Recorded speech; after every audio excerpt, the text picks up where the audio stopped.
So, when you sit with the intention of what many call meditating, we'd like to offer a different label to it because there's resistance even in the idea of that. But if you can decide that you want to quiet your conscious mind enough so that the non-physical mind that is purely focused upon all that you've become and the wholeness of who you are, if you can find a way of tuning into the vibrational frequency of that, those vibrations, once you learn to sit there for a little bit within them, will begin to turn to thoughts. And when those thoughts come, you will feel and understand, while we don't want you to focus very much upon them, the pleasure and the satisfaction of that thought.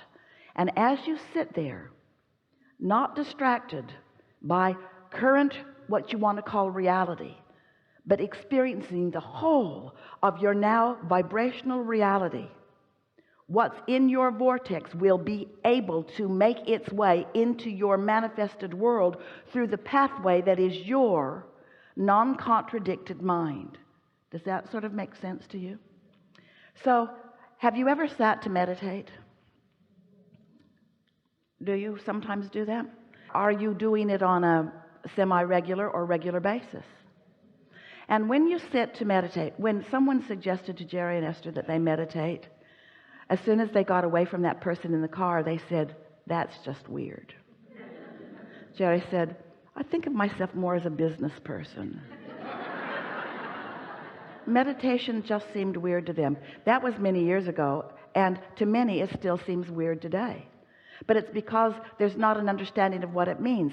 Meditation, if you understand it, and you're about to, will take you back to the core vibration that is unchallenged by beliefs that are keeping you from what you want. Meditation will take you to the vibrational frequency that your inner being is, and as you're able to maintain it for a little bit, law of attraction will bring momentum to that. So when we talk about law of attraction, what we're really talking about is momentum. We're really talking about you being at some starting point, and law of attraction bringing the next and the next and the next and the next and the next and the next and the next. So if you're irritated by something, law of attraction will bring you more and more and more and more and more and more and more and more and more of things like that. If you are in love with life, law of attraction will bring you more and more and more and more and more and more and more and more of that. But we love you so much.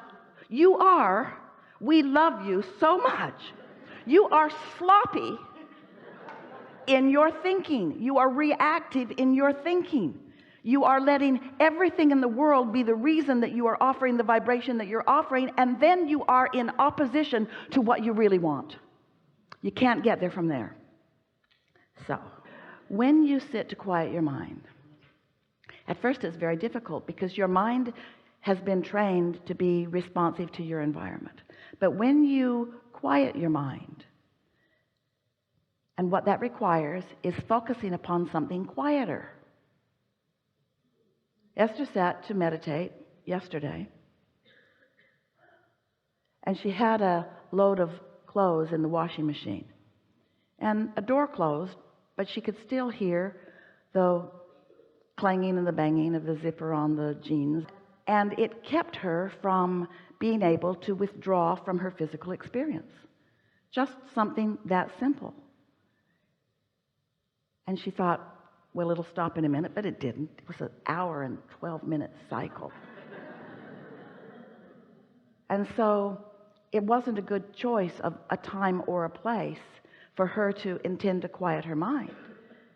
If your telephone's going to ring, it's not a good time or a place to sit to meditate. You want to find a time when you are not likely to be interrupted, in a space where you can really control the environment a bit. It's good if you can shut out the things that you're mostly physically attracted to. So as you sit in this comfortable position, it doesn't matter what it is as long as it's comfortable, and as long as you believe that you can maintain it for at least 15 minutes without needing to squirm around, sit in a comfortable place with one intention, and that is to let your mind be still. And when your mind wanders, and it will, just focus upon the idea that you want your mind to be still. Now, we have noticed, as we've watched so many of you, that it is really helpful if you can find something to focus upon that isn't much to think about. Like even a ticking of a clock is a pretty good thing, or the dripping of a faucet is a pretty good thing, or if you want your eyes to be open, it's really better if they're closed, a flickering of a flame. It doesn't matter what it is as long as it's not very much. So it has your attention, but it doesn't bring a lot of attention. You get the idea. Find something that is easy for you to focus upon, that's not very thought-provoking, and then just focus on it until you receive the sign that you have quieted your mind. And that sign is a physical, visceral feeling of detachment from this time and place. It feels like numbness. It feels like floating. It feels like a suspension of gravity. It feels like detachment. It feels like soothing. It feels delicious. So Esther is sitting there, and once she achieves that state, she begins to realize that some intention other than her own is making motions with her physical body. In other words, she's not deliberately thinking about what she's going to do with her physical body.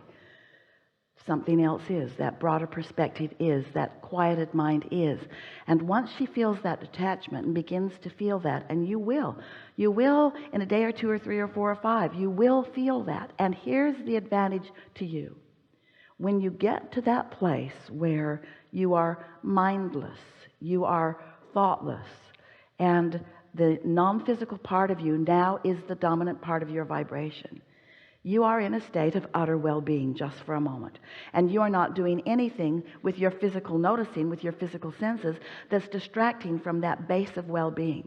Now you see, the thing that's so wonderful about allowing, it might take you 15 minutes to get there, and you might only be there a minute or two before your meditation time is up, but that's enough.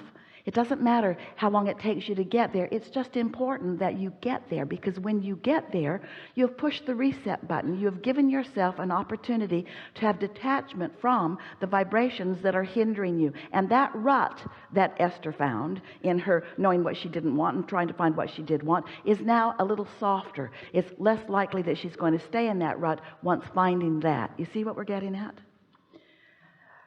We can feel that you're not feeling very engaged in the idea of this, but the reason that we're sticking with this subject anyway, even though you might be feeling little resistance to it, is because we know that if you will allow yourself that quieted place, it's like a high-rise building that somebody has told you is not steady on its foundation, and so you just put more rebar up in the top of it and more concrete and try to guy it out, maybe to sky hooks or to other buildings or maybe to the ground. But if the foundation of that building isn't secure, it's not going to stand in that secure place very long, and neither are you. And meditation will take you back to your primal, not quite the right word, but you know what we mean, to your grounded, not quite the right word, but you know what we mean, to the very base, to the core of you, to the vibrational center of that which you are, to the goodness that is you, to the whole that is you, to the vibrational reality that is you, to your inner being who knows everything that you are wanting and knows where you stand in relationship to everything that you want. So now you find that vibrational place, that sort of detached place, and once you are pretty good at getting there. Have you ever gotten there? You know what we're talking about? Once you are pretty good at getting there, what you will notice, if you will allow yourself to stay in that vibrational place for a little bit, is that the vibration will begin to turn to thoughts. Thoughts will begin to occur to you, and you will know the perfection of those thoughts because of the way they feel as they come across your mind. Now, when the thought comes, don't try to think about it. You're in the receiving mode. Receive the thoughts. Receive the thoughts. Let your vibrational reality and your inner being be the deliverer of the thoughts. You are the receiver of the thoughts. And as you allow yourself to be the receiver of the thought, and you don't contradict the thought by, oh, I wonder if that was my thought, or if that was my inner being's thought, or I wonder if I really thought that, or who thought that, or was that a good thought, or was that a bad thought? I don't even know if I'm thinking good thoughts or bad thoughts. I'm not sure. Just let it be.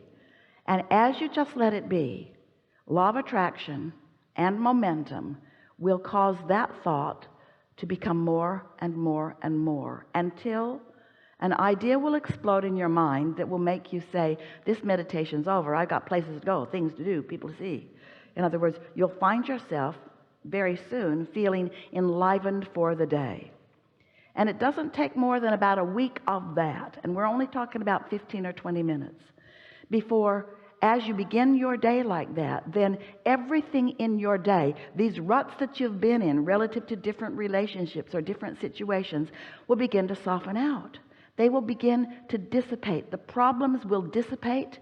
And if you don't get too carried away in taking score of what's dissipating, and instead you just enjoy, you just find the satisfaction factor in finding your clarity and your strength.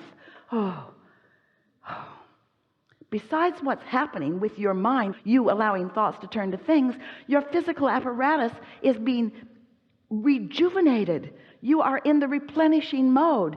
Everything about your experience is being enhanced and improved because you are allowing yourself a respite from the contradictory thoughts that you didn't even know you had, that are in the form of beliefs that you've picked up along your physical trail in defense of the world that you are defending yourself against. You must be defenseless to be in the receiving mode. And that feels so weird, because that sounds like, oh, but what if there are bad things trying to get me? And we say, the thing is, no bad things are even after you unless you're thinking about them. So when you defend yourself against them, you're putting more thoughts that you need to defend against. You sort of kind of get what we mean by that? There is no law of assertion. There's only a law of attraction. Nothing is being asserted into your experience. It is all being attracted into your experience.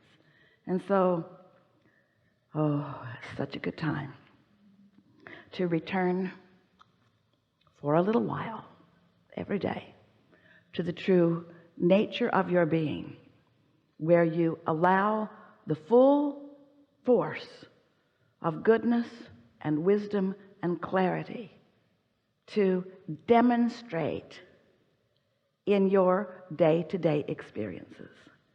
It is our promise to you that you will notice an improved manifested state right away.